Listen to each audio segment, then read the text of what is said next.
Greetings, everyone, and welcome to this week's Real Talk with ZSJ.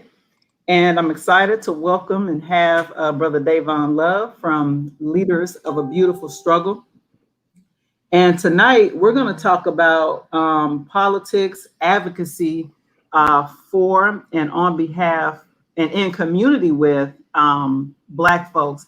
And Davon, I hope you indulge me, but I have to tell a little story, for the viewers or whatever. But I want to tell people how I learned about LBS and just how, let me tell the story. So it was during the Freddie Gray uprising. I was still very much living in Ohio, but of course, the whole nation was tuned in to what was happening in Baltimore. And so I was flipping through the channels, and then I flipped on, I want to say it was Bill O'Reilly. Somebody from Fox News was interviewing Adam, and he was handling them. I was like, who is this brother? Then it gave the organization. So you know how I immediately Googled, and I went through y'all website and everything. I was like, oh my God. I was like, because I'm in Ohio, ain't nobody talking like, you know what I'm saying? Not even Black people, you know what I'm saying? And I'm like, I'm feeling like I'm on an island by myself with racial justice now. And I just immediately connected to y'all, hadn't even met y'all in person yet or anything. And that's actually when I became a sustainer. I became a sustainer at that time. I was like, nah, because on your website, it says y'all's work is powered by the people. And it's powered by the people who sustain the organization. I was like, oh, okay, cool, bet. So let me do this. You know what I mean? Because I love that. I love that. So shout out to LBS. Recently, I have been on Boyce Watkins' platform like a lot, like more than once. And one of the times recently was, of course, talking about the stuff that's happening with Tamir Rice's mother from Cleveland. And of course, the BLM stuff that hit New York Times, a lot of people have been talking about that. And I had an opportunity just to say, this is why I believe supporting local organizations who are closest to the community, closest to the problems. Those are organizations that we should be putting our money behind. And every time I have an opportunity, I always mention LBS in Baltimore as an example. So I really hope that people continue to visit y'all and do what I do, like just be so excited that it's some real clear young Black folks with the level of clarity and leadership that y'all have, and let us put our money where our mouth is. So anyway, I wanted to tell that story for the viewers or whatever. But let's that actually pivots to my first question for you, and obviously share anything else you want the viewers to know about you, Dayvon. But can you share a little bit more about how LBS got started? What was your what happened, or what was the thing that got LBS started in the work that you all are doing in Baltimore and really for the whole state of Maryland? So first, let me say I'm really excited to be here with you. And there are very few people that I see who are willing to be like unapologetic, unafraid, not worried about what people gonna say. And usually when I'm in company of folks like that, I feel at home. You know what I mean? So just want to say that, and just, excited to be able to just chop it up with you. LBS, we're the beneficiaries of a really interesting combination of events and individuals. So I think it's important in talking about LBS to talk about the activity of policy debate. So many of us that are in LBS are former high school and college policy debaters. Policy debate is a very important activity as it relates to the larger political sphere. And policy debate is a very particular kind of debate. So it's different from oratory competitions where it's about being compelling and sounding good. Policy debate is a highly specialized form of academic debate where about a year's worth of participation in many contexts is the equivalent of like a master's thesis. So it's that level of like rigorous academic engagement and output. And when you think about the conservative revolution of the late 70s and 1980s, many of the kinds of institutions that the conservatives developed as a response to the social movement of the 60s were think tanks. And they established a lot of those think tanks for the purposes of providing the playbook by which many of the conservative civic and grassroots organizations would use as their talking points for responding to these larger social movements. So there's a book written, I think the guy's name is Lee Edwards, and it's called The Power of Ideas. I think it was published by the Heritage Foundation. And in that book, they actually brag about the fact that in the 1980s, they controlled about 80% of federal government policy, right? The connection to policy debate is that many of the folks who powered the conservative the revolution and the use of think tanks came out of the activity of policy debate. So folks like Donald Rumsfeld is actually once quoted as saying, one of the most powerful people in the world is the person that sets the debate topic for high school and college policy debate, because they're setting the agenda for what some of the smartest young people in the country are going to be talking about. It's a guy named Joe Miller, who quotes William Spanos, who describes the technocrats that powered the neoconservative agenda of the Bush administration came out of policy debate. So policy debate, and then there used to be a formal relationship between the National Debate Tournament on college level and the CSIS, Center for Strategic International Studies, which is the institution that was led for a long time by Henry Kissinger, right? The major foreign policy instrument of the conservative right wing. So that's the kind of, that's the importance of policy debate. So that's kind of the reason that it's structured the way it is. Well, we came along in debate when there were two particular innovations that came along that were important. The first is the emergence of urban debate leagues around the country. So there were urban debate leagues formed around the country in cities around the United States. So that Chicago, Detroit, New York City, Baltimore's was founded in 1999.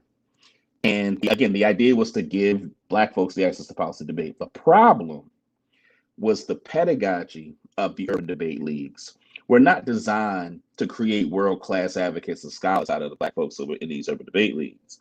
In many respects, it was a nonprofit program to get kids that may not go to college to get more of them to college and get more of them college scholarships, right? Whereas for those white folks who participated in the activity, they were attorneys, elected officials, policy directors. The other innovation that came along, and this is how you get to LBS, in the early 2000s, Dr. Eddie Warner, Daryl Birch, the University of Louisville, out of Pan-African Studies Department, produced a debate team where the idea was to challenge norms and procedures of traditional debate. So challenge kind of white supremacist research and pedagogy. That culminated in the team of Liz Jones and Tanya Green getting the quarterfinals of both national championship tournaments. The first time the two Black women did that. I think Liz in 2004, I think she was top speaker at Cedar Nationals. And so Daryl Birch moved from Louisville to Baltimore because my college debate partner, Devin Cooper, who's from East Baltimore, he attended Louisville for 2 years. He transferred to Towson to debate with me. And Devin and I, in 2008, won a national championship. So we won Cedar Nationals, and extending on the legacy of what they did at the University of Louisville.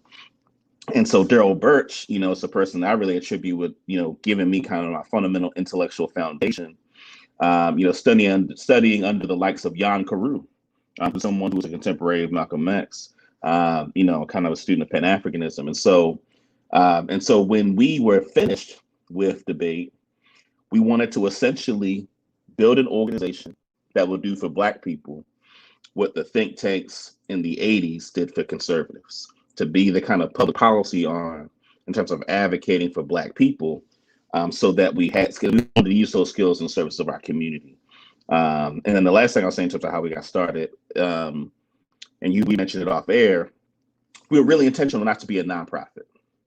And that was particularly important because we were. I was saying that I wish I had met y'all before.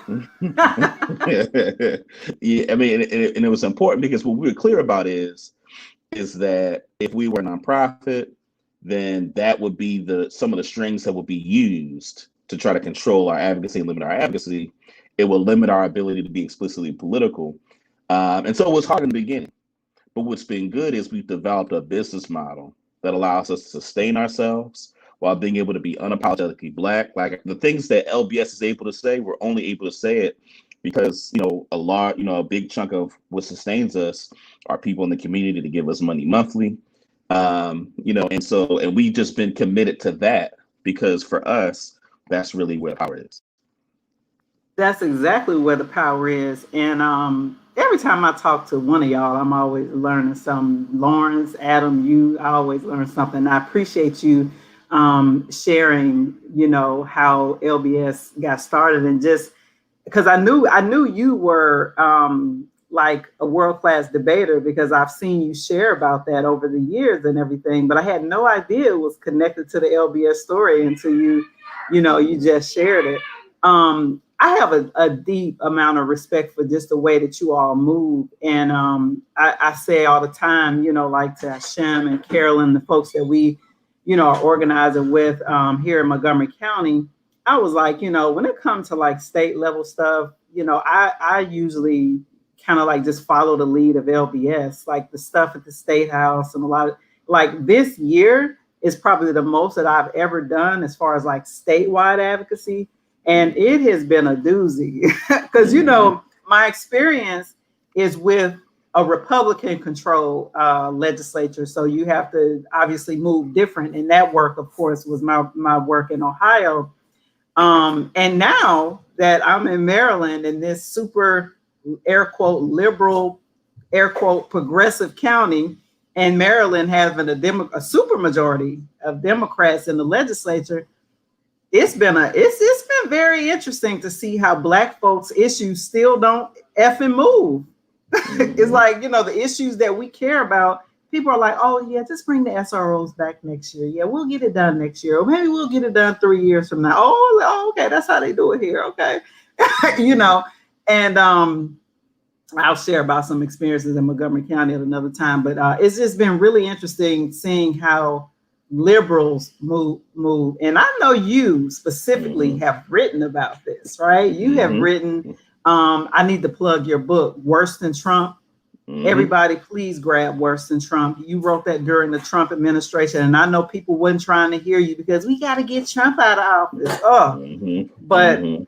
And you also just wrote a piece recently, I believe, in Maryland Matters about how, was it Maryland Matters? You're talking about the... you wrote something recently. So there was something that came out in the Washington Post about policing, about what the legislature did wasn't racial justice. Absolutely. Policing. Okay, that's it. Yeah, so just like talk like high level, but then also like from your experience, like this is real talk uncensored. So you are free to say whatever the F you want to say here, but I also respect the fact that some things that if you don't want to say to preserve relationships with legislators, that's fine too. But I would love for you to just speak to your years of experience of working at the state level on behalf of and for Black folks and fighting Democrats. Like you be fighting Democrats. I see it. So the best way for me to talk about that is through the experience of now Senator, but then Delegate Jill Carter. She's been someone that's been, really pivotal to my development politically. And, when I met her in 2009 or 2010. And this was at a time at the height of the way in which the Democratic Party was punishing her for raising issues that today are now mainstream. So when Martin O'Malley became mayor in 1989, he became instantly a Democratic Party darling, a superstar. The idea of a white mayor that could win an election in a majority Black city. So he was someone who the party heavily supported and endorsed and got behind. During his administration, there was a policy of zero tolerance that resulted, there was an independent human rights investigation that was done where it showed that during 1999, 2006, as while O'Malley was mayor, there were 757,000 illegal arrests during that period of time. So it was Jill Carter and the late Robert Clay who were the folks, and the late Ken Harris, who were raising some of these issues. And so now, mind you, this is at a period of time when O'Malley is trying to go to the national stage, right? So they're already looking at governor. And so politically, this was really bad. And one of the ways that I think internalized oppression or rejecting oppression happens to Black folks is that during that period of time, Black folks weren't trying to challenge O'Malley because they wanted to ride that wave, right? And there were a lot of people who essentially saw O'Malley as their ticket to wherever they wanted to go. So Jill, in many respects, was one of the only people that was willing to speak up and speak out about illegal arrest. And so the level of punishment that the Democratic Party meted out to Jill is tremendous. And when I first met her, and it's sad to say this, but there weren't that many people that were willing to listen, right? And I know for her, it was in some ways cathartic for her to be able to explain it to somebody who would care and who would get it, right? And so for me, it was tremendously valuable because when you talk about fighting Democrats, what she was able to give me was essentially the playbook as to how Democrats try to undermine advocacy that's specific to empowering Black people, because all of her efforts were being shot down and undermined by a white supremacist structure.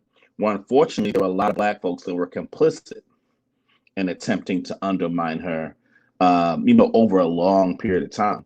And so it's interesting seeing a lot of this criminal justice advocacy stuff happen now when she was sponsoring a lot of this stuff back in the early 2000s. And I think in Maryland, there are a couple of things I think are perfect people to understand about the nature of Democrats. I don't know if this is exclusive to Maryland, but I think it's something that's especially an issue in Maryland, which is that there are certain things that liberals and Democrats are willing to be so-called progressive on and take risks. Right. Oh, So I know what they are too. Keep right, going. right. So and I think so whether it's things like the environment, right, in some respects, whether it's LGBTQ issues, right, there's just sometimes on education, right, depending on what aspect of it, but Union typically, endorsed education, not absolutely, education in general. Teachers union, yeah. absolutely. And so on those issues, there's a much greater willingness to be progressive. But what I find is that issues that revolve around crime, criminal justice, and public safety, this is where folks get the most conservative, in the state. And a part of that is when you look at certain jurisdictions that we describe as purple districts, right? These are districts where the Democratic Party leadership, because they see themselves as a team, and a part of what they do is they think about what's going to happen to my person that's in a district that has a substantial Republican constituency, right? And so they're worried about, being beat by someone that's going to be harder on Black folks because there's currency, because folks tend to be more conservative on that. So in issues like that, that's where, Maryland Democrats are not so progressive. And when you talk about the distribution of resources, whenever you're talking about big money, big contracts, those go to, white owned and white dominated business and ventures. And whenever there's conversation about investing in Black folks, that is often either criminalized or folks try to get around it. I remember, quick story as an example. We were working on an amendment to a bill around the legalization of cannabis. And we were working with, at the time, it was Delegate Mosby at the time, to put in an amendment that would have put 2% of the tax revenue from medical marijuana in a fund specifically for Black business. And the then chair of the Black caucus said to him, that might be too much money. Right? So 2%, it was only talking about 2% tax on it. They said that I'm might sorry. be too much money. I'm sorry. The chair of the which caucus? One of the former chairs of the Black Caucus, the Legislative Black Caucus, said, It's like, what's the point of having Black elected officials if they're just going to reproduce white supremacy? I'm exactly. sorry, keep going. Yeah, and that's the other piece too. And that, I mean, I think because that's a good segue. I think because Maryland has a very sizable Black caucus. What I think, one I of the was things told that it was the largest in the country. I believe it is, it may be. Yeah. I know it's close. I think like Illinois has a pretty big one, in Mississippi, but it's so it's pretty close. But so here's the thing though, and this is one of the things that I think when it comes to Black elected officials, it's important that I think we recognize that many of them are financed by folks that are not us. And we don't have Black controlled electoral political infrastructure that we own, control, and operate. So a part of what that means is that the imperative, I think, is for us to build that infrastructure. That infrastructure is hard work. It's not sexy. It's not glorious. But for me, because it gets to the point where when I think about elected officials, it's like they don't actually work for us. And it's time for us to build something where they actually have to work for us. You know what I mean? And it's unfortunate that it has to be that way. But a part of why I say that is because many of the tactics that are used by people in power to maintain power over Black elected officials, and really all elected officials, I think it's best described by Hubert Henry Harrison in his 1919 work, the Negro and the Nation, where he says, we move from chattel slavery to wage slavery. Chattel slavery enforced by brute force, wage slavery enforced by starvation. And that's what is used to control Black elected officials, is that their livelihoods are threatened when they do anything that goes outside of those that are in power. And for me, I'm at a point now where it's like, then we just got to start producing our own. We just need to build the infrastructure, and it won't be as much money as the other folks have. But if you build the infrastructure that all these folks need is what we put out there, then that's what we need to do, because that's why we keep getting the results we keep getting from Black elected officials. And you have a handful that have able to carve out some independence, like they've been able to build a base of their own, so they're not reliant, and they're not in a position where folks can starve them out. But by and large, many of them are in that precarious situation. So we just need to build the thing that can make it so that they actually work for us.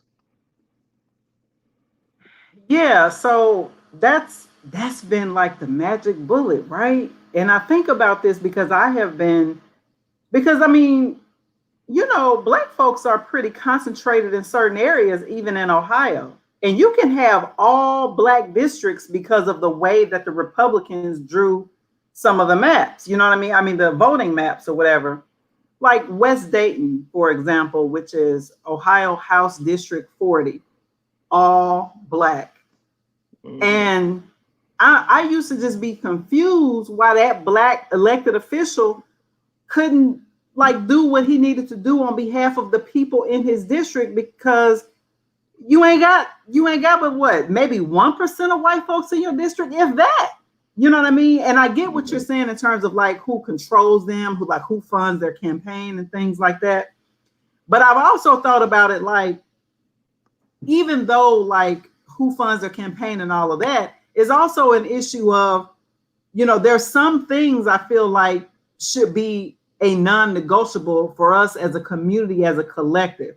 We should not be continuing just to vote for Black folks just because they Black and assuming that they're going to have our best interest when they get to whatever state legislature, whatever, position. And so a part of me was like, how do we organize the mindset of the community?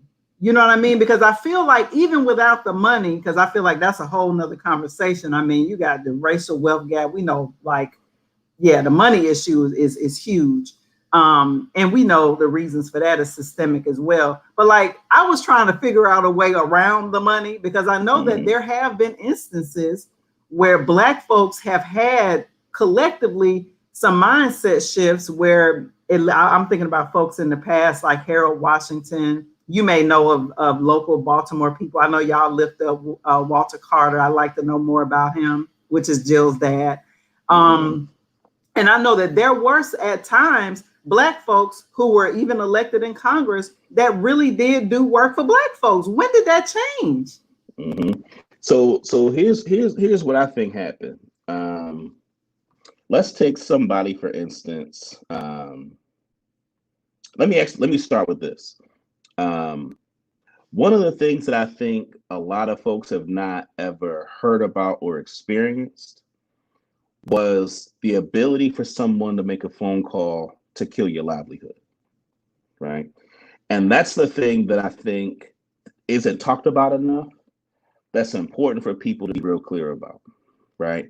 And that anybody that we put in positions of leadership, we as a community should be understanding the importance of supporting people and their ability to live and fight for us, right? Because a lot of the people for whom have fought for our community have died broke, right? And that's not I'm not saying that to disparage our community, but I'm saying I that know what you mean. yeah, it's like to heighten our awareness about that as a reality for those that fight. So when you think, let's use Parent Mitchell, for instance. Parent Mitchell was the first Black person to represent Maryland in the House of Representatives. And Parent Mitchell, one of his signature legislative victories was the minority set-asides, right? So this was basically an amendment put on the 1976 budget that created a certain percentage of the business the federal government was doing that had to be, minority-owned businesses, right? So the target was Black people.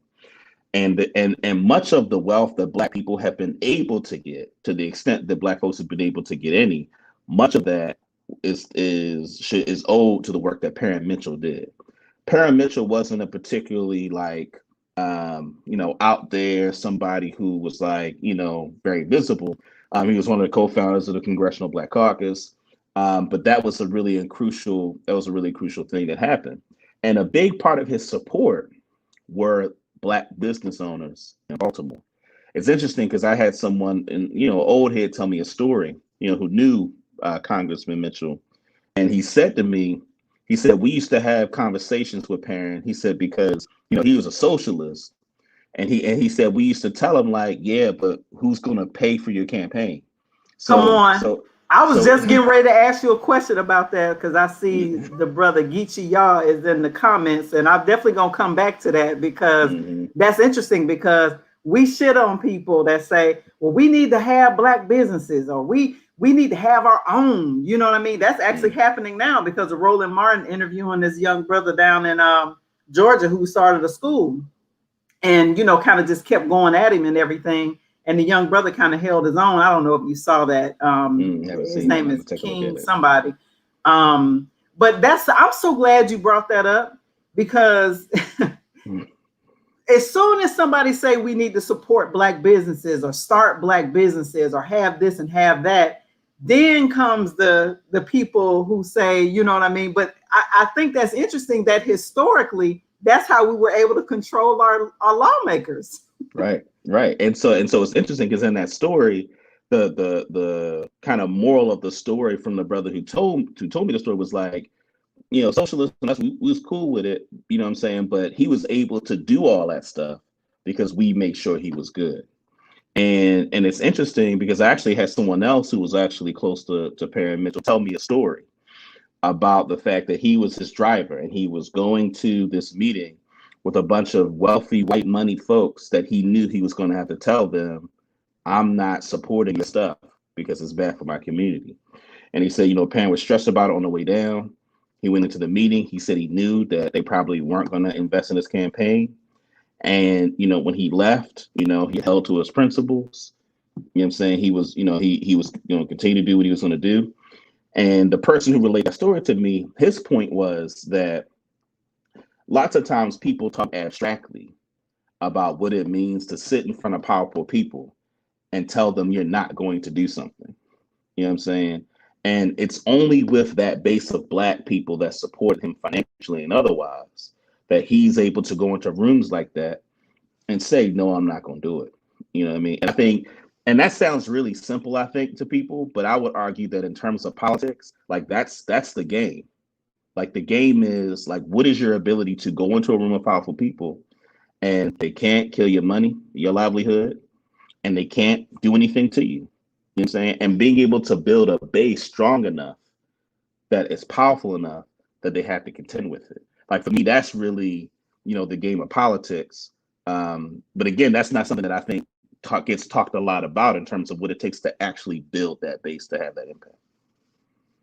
No, that's a really good point. So switching gears, kind of, but not really.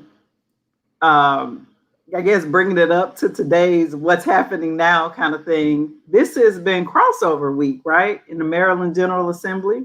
Mm-hmm.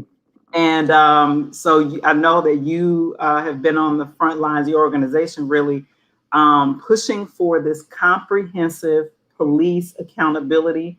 You and I or our organizations and us representing our organizations have been a part of this statewide initiative on 5 key demands, including for us police-free schools, and then lots of stuff on police accountability. Can you share a little bit with the audience about how interesting that has been? And I was watching live when Senator Jill Carter's police accountability stuff was being neutered by senators that actually represent my county. And I'll tell people what we did in response to that after you talk a little bit about. Yeah.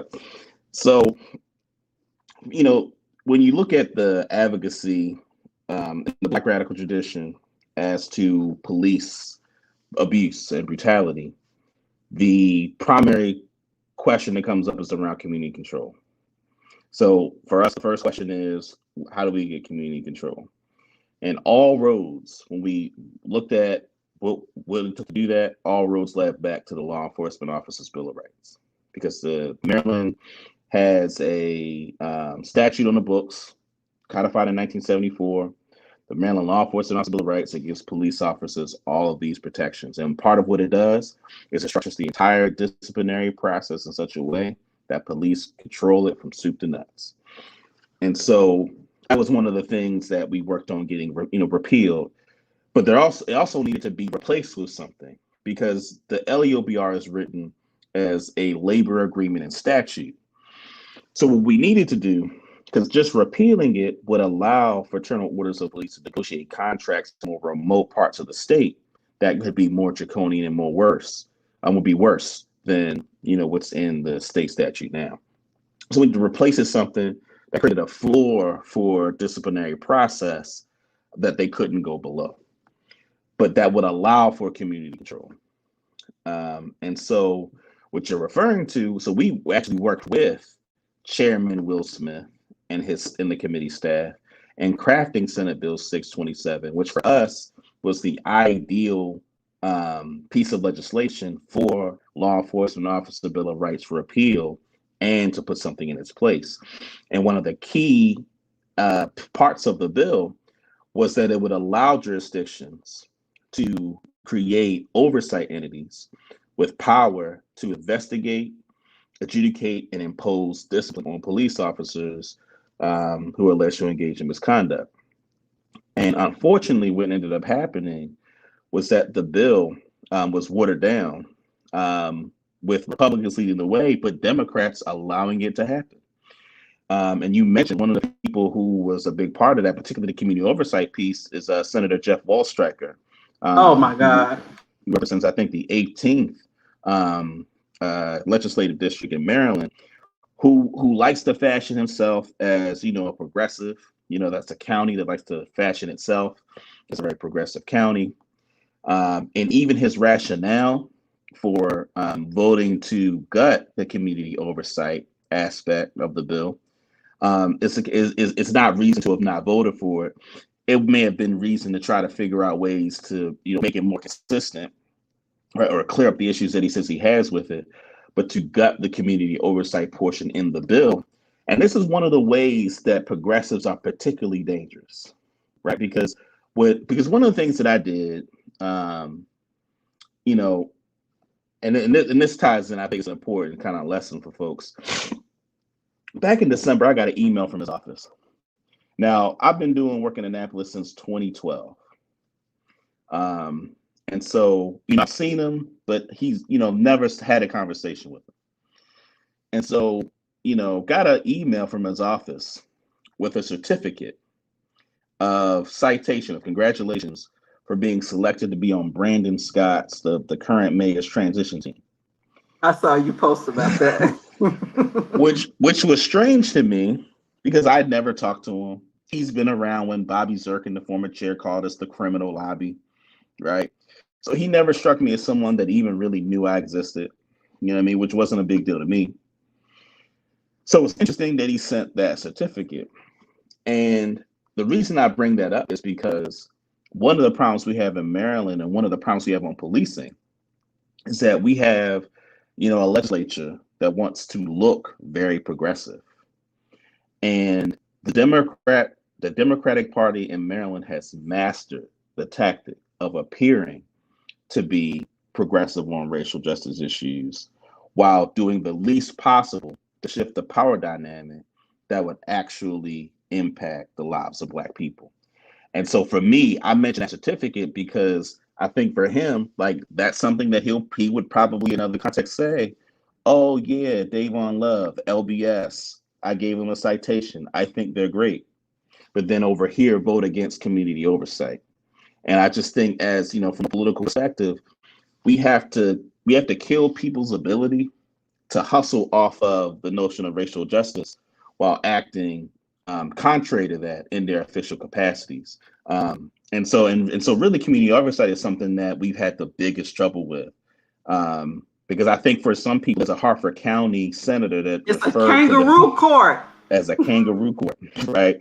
And liking what we were doing to the French Revolution and, the guillotines. And so, it's something that to me is rooted in the kind of the logic of white supremacy, the idea that criminalizes Black people having control of the institutions that govern our lives. And so, one thing I will say, though, is that this is probably the most organized, I think, advocacy organizations have been on the issue of policing. And so I think we've been able to push the legislature a whole lot further than it's ever been pushed. We're going to get some good stuff out of the Maryland Public Information Act that's going to allow the public to get access to police and investigatory records. I think we're poised to pass something on that. I think we're poised to get some pretty decent use of force language that'll enhance criminal penalties on officers that use of force. So I think we're poised to get some decent stuff that I think is going to be good. More so than we got in 2016 when they passed the comprehensive policing bill. That these things are actually going to be substantive. But I think we only got that because of how hard we went. There's some people who would say things to us like, you sure you want to say that? They might hurt their feelings. They might get mad. I published an op-ed in Maryland Matters, or didn't publish, but wrote something that got published in Maryland Matters that went after the chair of House Judiciary Committee, Luke Clippinger. The title was Neutrality is a Tool of White Supremacy, where I talked about the fact that he's also a prosecutor. The Luke Clippinger, who's the chair of that committee, is a prosecutor in a relatively conservative jurisdiction who runs the committee, and that he was making legislative decisions that reflected that worldview that is rooted in white supremacy. And so we had people say to us, like, if you say that, he's not going to pass any of your stuff. He's going to. And a part of what we want to urge people to think about is the fact that if you think about them as the people with power, then you're always going to have this hat in hand approach in terms of making stuff happen. Luke Clippinger, he represents Baltimore City. I can run down on Luke Clippinger. We can organize and get Luke Clippinger out of office if we need to. And so that's the attitude that we carry. And he knows that. So he knows that he can't just say, well, all the stuff they would support, I'm going to kill. He knows he can't do that. You know what I mean? And so that's kind of an approach from a position of strength that unfortunately I don't know that enough people in the state do, because Democrats do a good job of trying to socialize people, to do the hat in hand approach as opposed to really exercising power as the basis for advocacy. This just prompted me to share this experience that just happened this morning and to some extent last week. I was the loner on me and Erica. Erica Chavardia out of Howard County. She's on RJN's board. But me and Erica was the only ones that went hard against House Bill 522. I don't know if you paid attention to that. Alonzo Washington's bill on school policing. And everybody on the call, all the organizations that are working on like Manisha and other folks, other organizations that have the subcommittee working on getting police out of Maryland schools at the state level. We are getting, I forgot to tell you, we are going to get them out of Montgomery County, but that's the way they doing that is some slick shit too. But they coming out of the building. I'll tell you about that later. So today, everybody on the call was like, well, should we just oppose the bill like quietly, just have some conversations with people in the Senate and just say, kill the bill, or should we just loudly oppose the bill? So, I'm on the phone like, what? You know what I mean? I'm like, no, we're going to oppose the bill and let them know why we're going to oppose the bill. Like, we need to stand firm. And nobody was feeling me. And then finally, the brother, and I forget his name, it was a brother though. He spoke up from ACLU of Maryland. And he was able to say, yeah, he was able to say what I was trying to say, but frustration was coming out for me. So people kind of like, Zakia, you know what I mean? But he was able to say it in a way I think he was like, I think we need to be a united front. This has always been what our whole coalition has been about. I don't think we need to do anything quietly, because people was like, well, Alonzo Washington, we need him for our other bills. And it was like, we need him. I was like, well, what area of Prince George's County does he represent? I was like, because he needs the community to vote for him to get back in there. What are y'all talking about? And that's amazing that you just said that, because I had to say that on the call. And I know like I might be doing what, such and such did, and everybody gonna be like, Zakia, we can't work with racial justice now. That's Zakia. She's just terrible. Always, just. So I was mindful of that, because I was listening to you in the back of my head, like, well, are people gonna like ostracize me? You know what I mean? But I just had to say it like, this is not, politicians work for the community. Like this, what? I had never heard of such, but we literally was talking about that on a call today. And it was just really interesting. Like how you said, they have socialized the advocates, or I would say like the mainstream advocates. And I think, for me, one of the things that I think is really important for people to ask themselves when they're doing advocacy is being clear about their base and the nature and scope of their base. Because I think there are moments when people talk beyond what their actual base is, right? And for me, what I'm clear about is legislators respect when they know you have the force to back it up, when they know you have the credibility amongst other folks in the community. You know what I mean? And I think, and for me, that's because there are times because strategy is important, and there are different kinds of strategy that's important. And I think it's important for people to know that it's not an either or, right? It's like be forceful and strategic.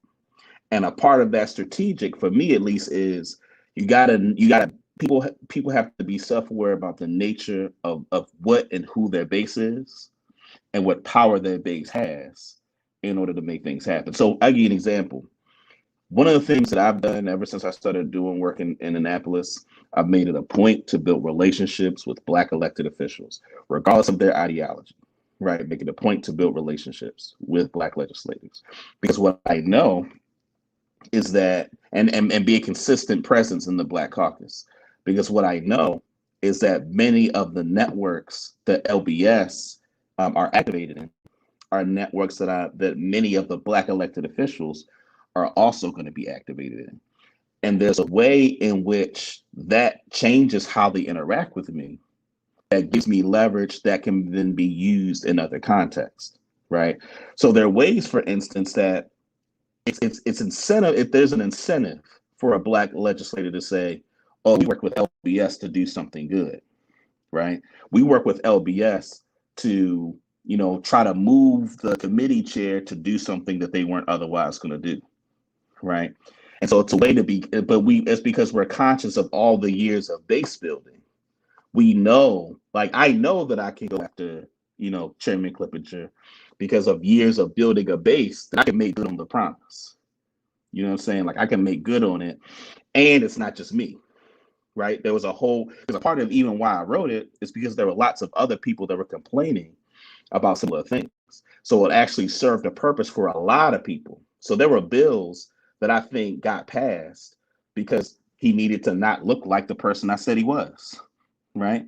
And he knows that the weight that it carries to, for me and LBS to produce something like that. So I think that's really important for people to just have in mind, is like being really self-aware about what's the true nature of your base and what kinds of things can your base deliver on.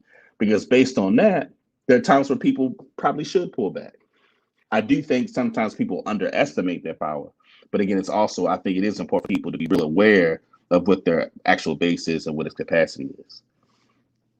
Yeah, that's actually that's a really good point. And I don't know like the other folks, like the folks on the call from Prince George's counties. If I don't I wouldn't know like what it is really like. But I do appreciate, to your point, last week there was a sister that spoke up from Charles County, and she was just like, we're not there yet.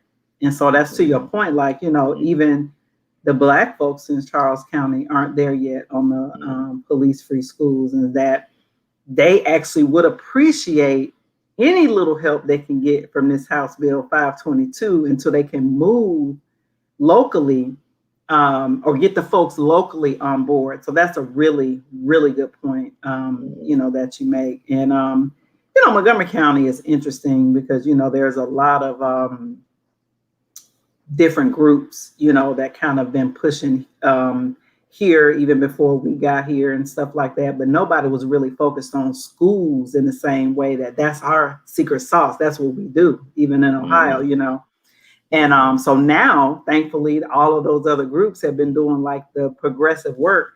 They're on board with some of the school stuff, that we do. And they've learned a lot, and thinking that, MCPS has this great reputation, right? It's such a good school until you start looking at school district. Oh, it's so good. And then you start looking at what's happening with Black kids. It was like, oh, okay, I don't think so, So that's a good point. That's why I appreciate you, Dayvon. So I want to ask some questions, Brother Omawali, which I think y'all have had some conversations in the past. That's the brother out of Philadelphia. Mm-hmm. He had a question for you. He said, I missed the first 5 minutes. I promise him we'll get to your question, or his question. He said, let me just put it up. Mm-hmm. He said, I missed the first 5 minutes. Would be interested to hear more about the ways in which they approach funding that isn't tied to or the typical spigots that fund community work. Yeah. Yep. I think you talked about that, but he missed it. Yeah. Yeah. So LBS's model, and it's real simple. It's not, it's really just a matter of cultivating it. So our funding streams primarily there are three major sources. The smallest is grants. We get there's like one grant we get that's a consistent grant. It's a brother and a foundation. It's like, I like what y'all do. Do the paperwork, you got it, right? So we got one of those. Our sustainers. So we're at about over 620 people that give us at least $15 a month, every month.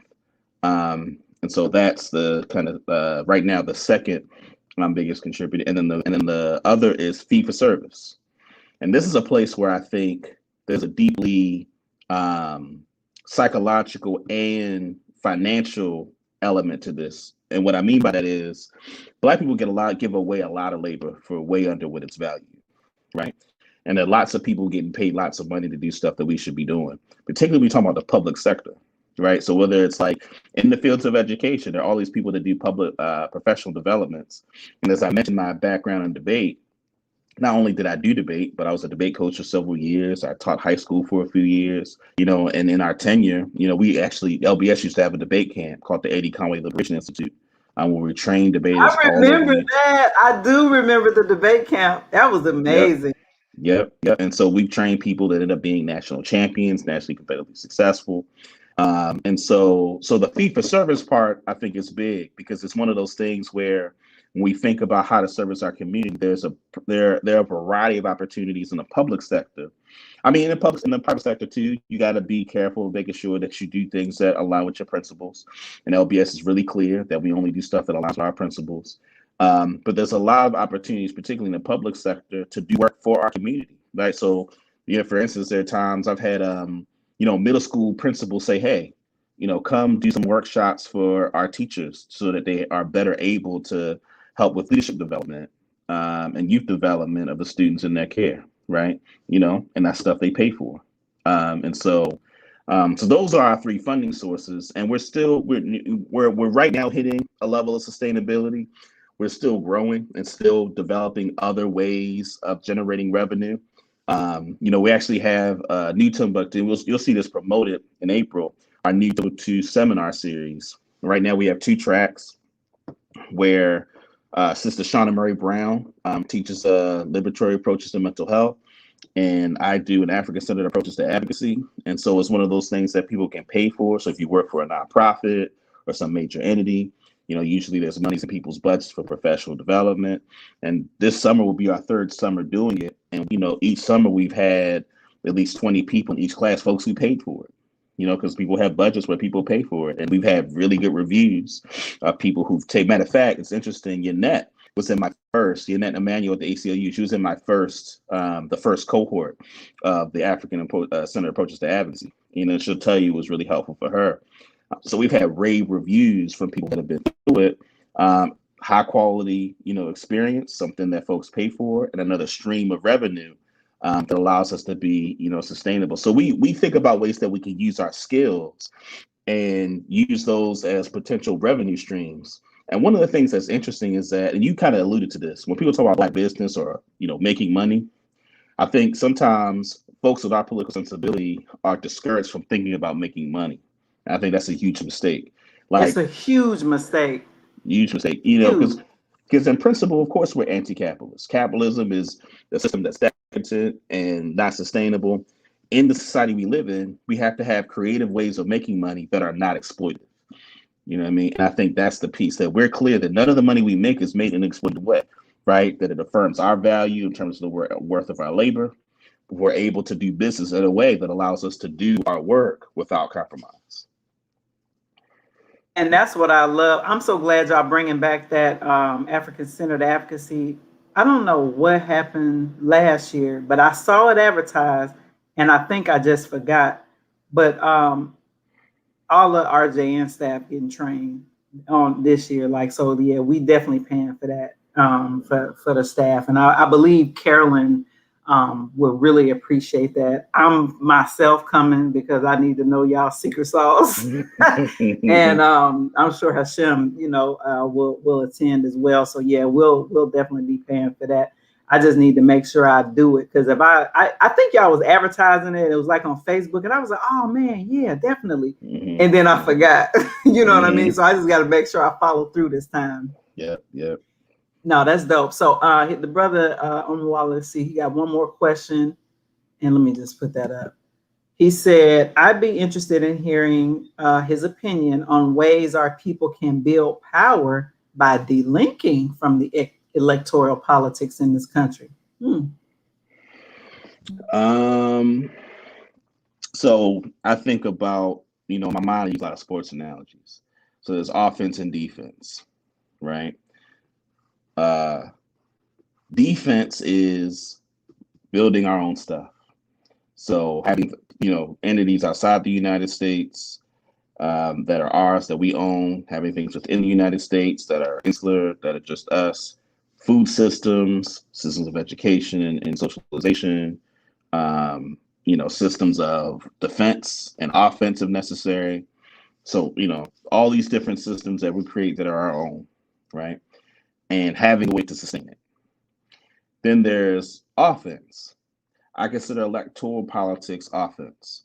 Electoral politics from the perspective that whether it's our labor in the United States, whether it is the textiles we contribute, that there are people that are making money and using resources from that we contribute against us. So for me, it's important that we use electoral politics as a mechanism to seize some power where we can, to extract some resources where we can, to shift policies to protect our people where we can, and to impose policies that can help provide more additional protections for our community and give our community more power when necessary. I think, so for me, I see the offense and defense as the complete picture, and that there are a variety of different roles that folks have to play. And so I think, so as I was saying towards the beginning, we do need a electoral politics infrastructure that can really be a force in electoral politics. But we need that to not be the center of everything. And I think that's where people, I think, get in trouble, is where they make that the center. Because all the other stuff that I said is the defense part, you need that, right? You need that to fall back on. You need that so that, if somebody gets in too much trouble, we got somewhere for them to go, right? So that they can be okay. They can provide a different service to our community. But I think as a community, we need all of those things at our disposal in a way that's all rooted in our self-determination and sovereignty. I love how you put that. Do you all see a hierarchy of importance, if you will, from that Black perspective in electoral politics? Do we center local and state politics like in that hierarchy until we, I guess, build more capacity to do that? What LBS is able to do in the Maryland legislature, which I think is, I don't want to say there's no other groups around the country because I don't know that, but I think what you all are doing is very unique. I can tell you there are no Black-led, Black-centered organizations in the entire state of Ohio that was able to do that and sustain themselves. All of the groups, as you know, were funded by white folks, so it's usually, them controlling the agenda. So that's why I said that you all are unique. But in terms of like a hierarchy, to Wally's point, like this as a spin on it, because I do think, I know you know this, like Black folks, some of us, especially like this particular age group, the 30 somethings, 20 somethings, they ain't into this voting like our grandma and aunts and stuff are. They really ain't. And I do think that's Democrats are gonna see an issue with that as baby boomers continue to be less and less a part of the voting block. I don't know if you have any thoughts on that, but yeah. Yeah, I think, see, part of the difficulty is the voting for, I think, people, it's so narrow, right? So I'll give you an example. When I was working on Joe Carter's Senate campaign, one of the things you do is that you get the VAN, which is the Democratic Party voter file. And in that voter file, you can get the address of a person, how many times they voted, all that. And all that information is very helpful information, right? It's actually information that organizers should use, really, outside of electoral campaigns. And so when we think about policy, a part of what happens is that resources are distributed all the time in terms of government. See, I think what people don't recognize sometimes is that, like people who like abstain from, politics or government, is that there's so much money that's made by people who all they do is show up to a hearing, have a relationship with a couple of committee chairs, and they get their multi-million-dollar contract. And that multi-million dollar contract goes then back into the pockets of those electoral officials that make sure that that contract continues to happen. And whatever company that is, if it does harm to our community, we don't have the sufficient resources to fight back against it, right? So when we think about voting, a part of what you do when you vote is that, and like one of the things that I intentionally do is I vote Green Party, unless it's a local election where it's a person who's good, so if it's Jill, I'm gonna vote for Jill, but it's Green Party, right? And I do it not because I'm a huge fan of the Green Party. I do it, and I encourage other people to do it, because when the Democratic Party machine is looking at the map, what they'll see is, shit, we gotta go further left, right? We gotta go closer to the kinds of policies the community needs.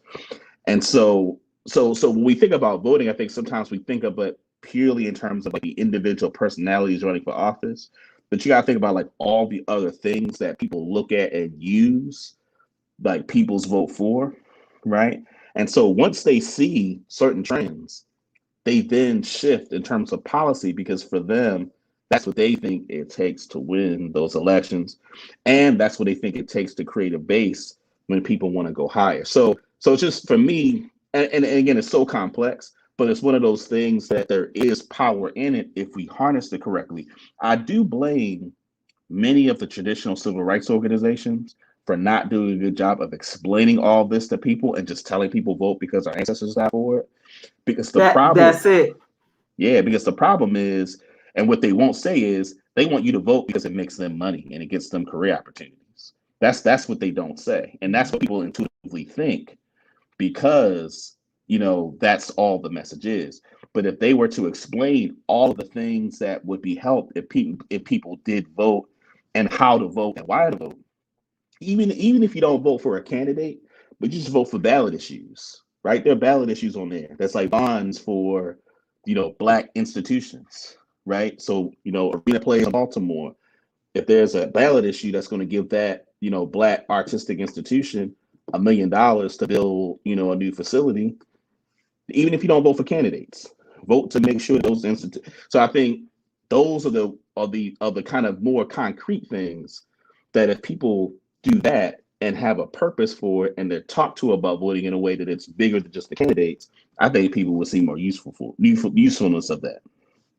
I love that you said that because that was the strategies I started using in Ohio, not even knowing like how, the whole thing about voting, for the Green Party. And then when they go and look at how people vote, then they would, go to left. I did it a lot of times because, for me, Green Party wasn't on any local ballots. They would be on like presidential stuff. So maybe, the Ohio Democratic Party and Republican Party kind of came together and probably squashed the third parties. But on local elections, like no Libertarian, it was just Democrat and Republican. But I remember in the presidential election, I did exactly in the 2016 one. That was my last election in Ohio. And that was the time, Hillary was running. And I had to encourage that. I knew Hillary wasn't going to win. It was too many black folks, at least in Ohio, way too many young black folks like, man, I'm not voting. I'm not voting for neither one of them. And so like when you talk about the issues, that's when I had to have a conversation like, oh no, don't just throw away the whole ballot. No, we got this issue. I can't remember what the issues were now, but we got this issue. We got this issue. This will help black folks. Please vote. And many of the young people was like, oh, okay, yeah, I can vote for that. You know what I mean? Cause they had to explain to them that no, you don't have to vote the whole thing. Because that's the other thing. People feel like when they vote, they got to vote for everything. And no, you don't. You can just exactly. So like literally just having to have that kind of like civic education, if you will, explaining like you don't have to vote for everything. Hell, leave the president blank if you want to, Absolutely. But that's a really good point. And you're right. The civil rights organizations, they are so paternalistic. I know you ain't got to agree with me, but I'm tired. I'm so tired of them. And I'm so tired of this vote or die bullshit. Black people are tired, man. We are voting. We vote higher race than a lot of other ethnic groups. You know what I mean? That are economically better off than we are, if I'm honest. You know what I mean? And a whole lot of other areas better off than we are, and they ain't dying. And you know what I'm saying? So I feel like having the conversation that you're having, like that you just explained about voting, is exactly what our community needs instead of this all or nothing type of deal. Because quite honestly, to me, it's intelligence. After voting for years and years and years, and I look around my community and I'm like, well, damn. What's happening? I mean, it's intelligence. At some point, I'm not voting no more. To me, right. And I mean, and again, there's a hustle behind it, and it sucks to have to say it this way, but I think many of the traditional civil rights organizations are part of why they want black people to vote, because there are more benefits for them individually in their networks. They get more contracts. They get, be the new consultants, you know what I'm saying? And again, people don't want to talk about that, but that's really what a lot of it comes down to, is that people are reliant on these elite networks for whom their only job is go get us some more black voters so we can give you some more grant money so that you can, pay your salary, you can pay your staff. I'm so glad you said it. I'm so glad you said it, because that's exactly what it is. And it's sickening to me. I mean, this last election, I was this close to naming names because I see them on my Facebook feed. And it's the thing, I think a part of, a part of why it's important, because some people feel like it's petty, right? And for me, a part of the reason why it's important for people to know that that dynamic exists, because I'm pretty sure you saw that exchange I had with Roland Martin on his show. And I just was getting Yes, so frustrated with him in general and I his news know. coverage leading up to the election. Because what I was trying to explain to him is like the black people that are on this video, like the black people that are on that video he showed of the DNC are in our way. Like when you talk to people in DC about Muriel Bowser, Gatekeepers. you know what I'm saying, or talk to people about Lori Lightfoot, it's like they're the problem. So you want to tell us you got to vote or you're stupid, but the party presents us with these black folks who we know they're benefiting more than we are. And so for me, that's why it's important for people to know, because people see that and that's why they're not going to vote. And it's only when we say, you know what, and I think that's a big part of why LBS gets so much support. Like, we're really blessed that we get so much support.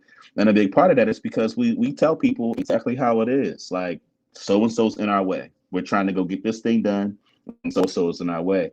And they act offended. They act offended by it. You know what I'm saying? But that's just, it's like, that's what people want. They need people to tell them that's who's in the way. Wow. Yeah, that's dope. One more question, and then we can wrap it up and see. It says, why does no black political group address the Congressional Black Caucus 58 seats in the House and not using them to move reparations and punishing the police and have to start where we are? Yeah, that's a good question. Yeah, I think the Congressional Black Caucus is it's a great example of what I was saying earlier about the fact that other Yeah. people provide resources to the folks that are in the Congressional Black Caucus. And, McDonald's, Walmart, all of, and so I think, I think a part of the work on the local level is to again build these independent black civic institutions that can Yep. elect independent people for whom when they go to Congress, they work for us and they can collectively behave that way. But until, and again, I mean, it's one of those things that I feel like, sometimes I think people feel like it's letting people off the hook. But for me, it's like until we are the ones that they rely on, until we're the ones that they are scared of, then they're never going to behave in the ways we want. We can push them, and have relative success pushing them the way we need to push them. But if you want them to do what the brother in the question asks, which is for them to act as a unit, like they don't even behave as a block, right? No. But if they behaved as A a block block, for they Democratic Party ideals, not for black people. They are exactly, blocked for what the Democratic Party already got as their agenda. Yeah, exactly. I mean, if they acted as a block, they could go to Pelosi and say, unless you do this, you know, exactly. but they Unless you do gotta, this, you ain't gonna have the votes. But they don't. right. Listen, this is the thing, and I'm glad you brought that up because I have been wondering how Maxine Waters is continuously getting elected. Her district ain't been a majority black in a little while now. Mm-hmm, Her district is, black folks are pushed out. mm-hmm. I Yeah. mean, where she's from. She's from LA. Like her Mm-hmm, district, South Central LA. mm-hmm, I've been there in the last several years and looking around, I was like, oh, okay, what happened to the black people? You know what I'm mm-hmm, saying? mm-hmm. And the other one is Houston. The one that's authoring HR 40 now. What's her name? Jackson Lee. Jackson Lee.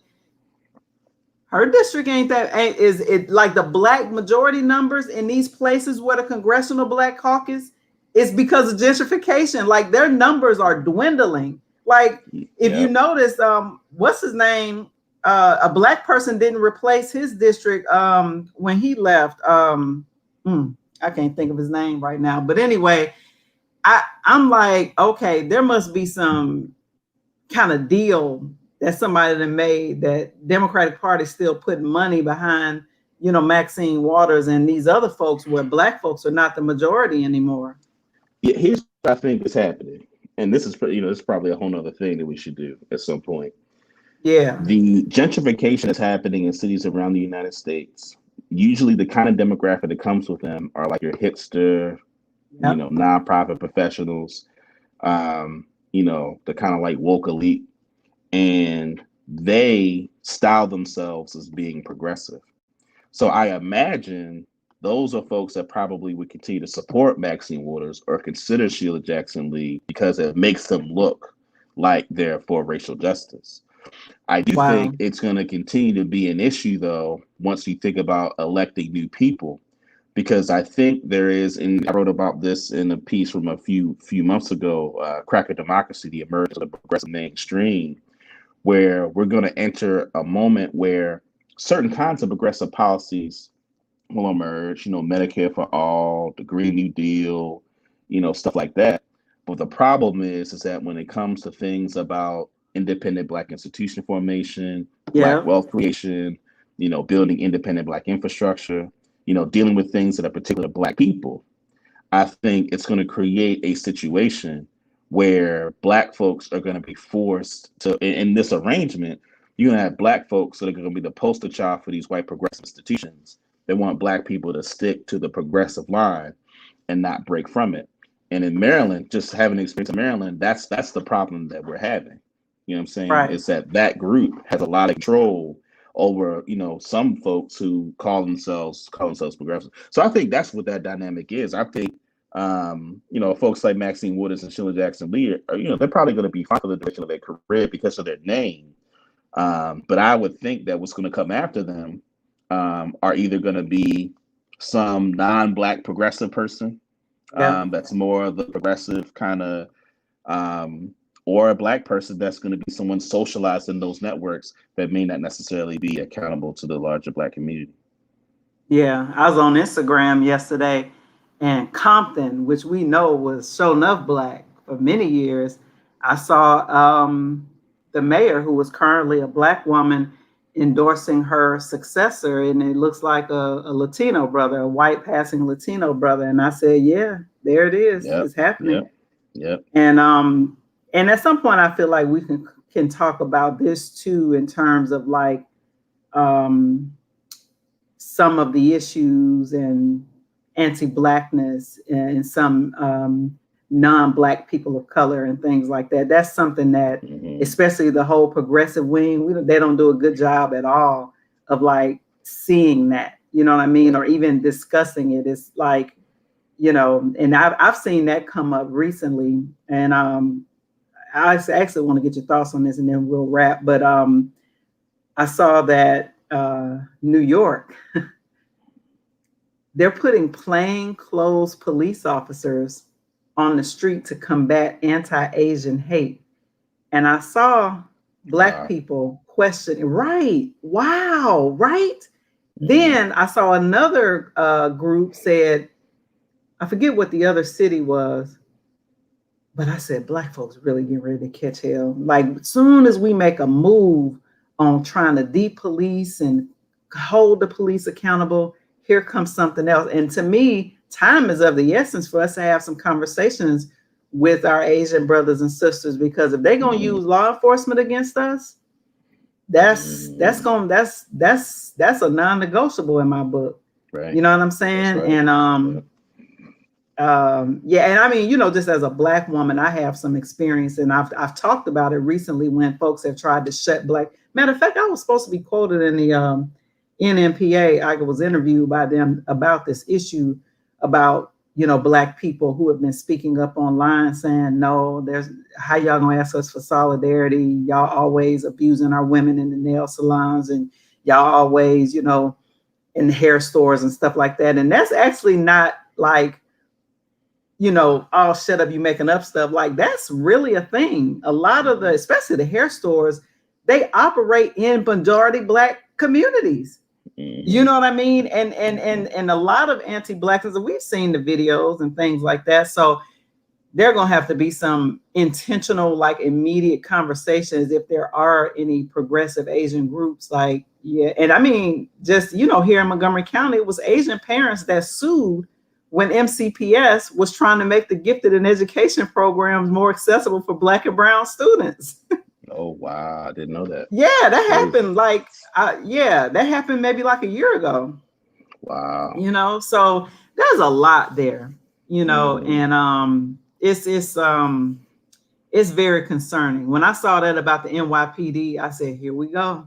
Mm-hmm. I said, here we go. They're going to be, you know, and then we're going to be labeled as racist and anti stuff. That the media was already kind of running with that, and so I'm really concerned about that.